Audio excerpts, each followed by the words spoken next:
নাই আমার কলজা আমি এত কষ্ট করে ফালছি, আমার কলজাত কেড়ে আল্লাহ এত বড় ছেল দিল, আমার কলজাত কেড়ে আল্লাহ এত বড় ছেল দিল। এই মাসুম রে কি আল্লাহ রহমত করতে পারলো না?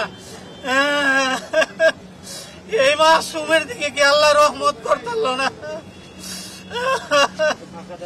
আরে আজরাইল করতে আইলো রে, এই আজরাইল করতে আইলো, এই আজরাইল করতে আইলো রে, এই আজরাইল করতে আইলো রে। ও আল্লাহ, ওরে আল্লাহ।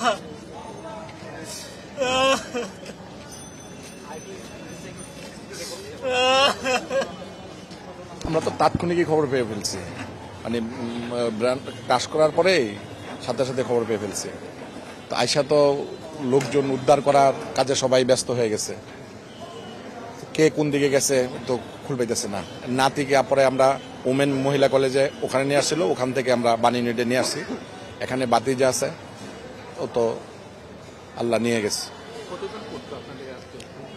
আমাদের নিজস্ব আত্মীয় স্বজন, মানে ওই মাইলস্টোন স্কুলের আশেপাশে, আমাদের ওই পাশেই আমাদের গ্রাম নয়ানগর, ওখানে আশেপাশের ছেলেপেলেরাই ম্যাক্সিমাম বাচ্চারা এখানে পড়াশোনা করে। আর এমন সময়টা যে মাত্র ক্লাস শেষ হয়েছে, ছুটি হয়েছে, সব বাচ্চারা নিচে আসছে মাঠের মধ্যে, আর ওই ক্রাশও করছে মাঠের মধ্যে এসে। ওরা দুই ভাই, আরেক ভাইকে পাইছে কিনা জানি না, আমরা তো চলে আসছি এখানে, আরেক ভাইকে পাওয়া যাচ্ছে কিনা দেখি, ওরা আসতেছে, আসলে বোঝা যাবে।